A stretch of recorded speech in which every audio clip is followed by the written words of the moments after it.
علم داں ہو جائے، اگر اس کو اللہ جو ہے علم سے نوازے، تو آپ فرماتے ہیں اگر وہ دنیا میں مشہور ہو جائے تو وہ اپنے جو ہے نفس پر جو ہے ایک لگام لگائے، اپنی نفس کی طرف جو ہے رخ کرے، وہ یہ دیکھے کہ کہیں اس کے اندر وہ تکبر جنم تو نہیں لے رہے، اور اپنی نفس کی جو ہے ملامت کرتا رہے، اور اگر اسے جو ہے شہرت مل رہی ہے تو اس پر خوش نہ ہو۔ تو یہ جو قول امام مالک کا ہے، تو یہ جو ہے تصوف کی گہرائی کو بیان کرتا ہے کہ آپ یہاں پہ جو ہے ایک اخلاص کا جو ہے تعلیم دے رہے ہیں، اور آپ کے دور میں کہتے ہیں کہ خلیفہ ہارون رشید، کیونکہ یہ دور جو ہے عباسیوں کا ہے، آپ 179 ہجری کے اندر جو ہے اس دنیا فانی سے رخصت ہوئے، یعنی وفات آپ کی 179 ہجری میں ہے، تو یہ دور جو ہے آپ کا، اس دور کے اندر جو ہے تو وہ عباسیوں کی حکومت کا دور تھا۔ تو اس دور کے اندر ہارون رشید خلیفہ جو تھا آپ کے پاس جو ہے علم سیکھنا چاہتا تھا، تو آپ کو دعوت بھی پیش کیا آپ نے وزیر کے ذریعے جو ہے، لیکن آپ نے اس دعوت کو قبول نہیں کیا۔ ایک وقت ایسا ہوا کہ وہ خود جو ہے امام مالک سے ملنے جو ہے ان کے مدرسے میں گیا، تو امام مالک فرماتے ہیں کہ پیاسا جو ہے کنویں کے پاس آتا ہے، کنواں پیاسے کے پاس نہیں جاتا۔ تو یہاں بھی جو ہے ہمارے لیے بہت بڑا درس جو ہے امام مالک دے رہے ہیں،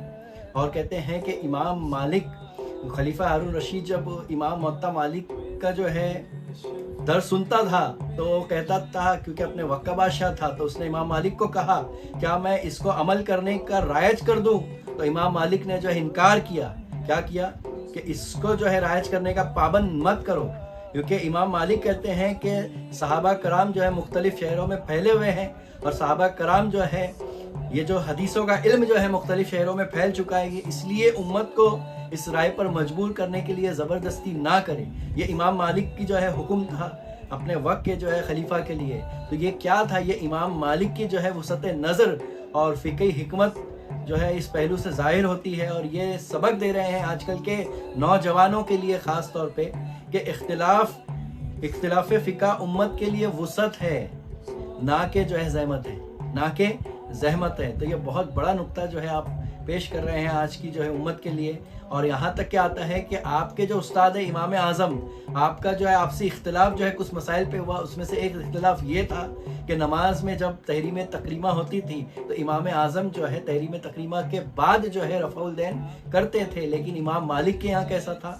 مالکی کے اندر کہ رکوع میں جانے کے بعد بھی رفع الدین، رکوع سے اٹھنے کے بعد بھی جو ہے رفع الدین جو ہے کیا جاتا تھا۔ تو یہ اس معاملے میں اختلاف بھی ہوا، لیکن امام اعظم نے جو ہے کبھی جو ہے آپ سے اختلاف پر جو ہے بحث نہ کی۔ انہوں نے کہا کہ یہ دونوں باتیں جو ہیں حضور اکرم صلی اللہ علیہ وسلم سے ثابت ہے، یہ دونوں طریقے جو ہے حضور سے ثابت ہیں، اسی لیے آپ نے اختلاف رکھتے ہوئے بھی جو ہے بحث و مباحثہ نہیں کی اپنی شاگردوں سے، اور آپ کو اس راستے پر چلنے کا جو حکم دیا، کیونکہ یہ دلیل جو ہے یہ دلیل دینے والے امام نووی ہے، یہ بہت بڑے فقی محدث اپنے وقت کے، اور کہتے ہیں کہ شاہ ولی اللہ محدث دہلوی جو ہے اپنی کتاب میں لکھتے ہیں کہ یہ اختلاف تنوع کا ہے نہ کہ تضاد کا ہے۔ تو تنوع سے مراد وہی ہے کہ جو حضور سے ثابت ہے کہ حضور نے یہ بھی عمل کیا اور یہ بھی عمل کیا، تو یہی رفع الدین کے اندر جو ہے مسئلہ تھا۔ تو ہمیں یہاں سے بھی جو ہے بہت ساری چیزیں سیکھنے کو ملتی ہے، اور آتا ہے کہ امام مالک کا قول ہے، امام مالک فرماتے ہیں کہ جو شخص فقہ کے بغیر جو ہے تصوف کی راہ میں قدم رکھتا ہے وہ زندیق ہے، اور کہتے ہیں کہ جو تصوف کے بغیر فقہ کا راہ کو اختیار کرتا ہے تو وہ کیا ہے؟ تو وہ فاسق ہے، اور فاسق وہ ہوتا ہے جو ایمان والا ہوتا ہے لیکن نافرمان ہوتا ہے، اور زندیق اسے کہتے ہیں جو باطن کا منکر ہو، باطن میں منکر ہو اور ظاہر میں ایمان والا ہو۔ تو امام مالک کا یہ قول یہ تصوف کی گہرائی کو جو ہے بیان کرتا ہے۔ تو میری دعا ہے مولا کریم سے کہ ہمیں بھی جو ہے سنت، یعنی جو اپنے وقت کے ائمہ کرام ہیں 93 ہجری، یعنی تبع تابعین کا دور، تابعین کا دور، تو اس سے زیادہ آتھینٹک شخصیات اور کون ہے اسلام کے اندر جو اس دور میں موجود تھی؟ تو آپ فرماتے ہیں کہ اہل سنت اور اہل حق پر وہی ہے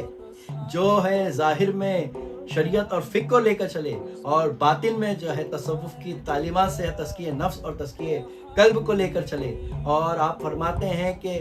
دین جو ہے محض ظاہری عمل کا نام نہیں، اور محض جو ہے باطن میں دعوے کا نام نہیں۔ تو ماشاءاللہ بڑا ہی پیارا درس جو ہے ہمیں امام مالک سے ملتا ہے، اور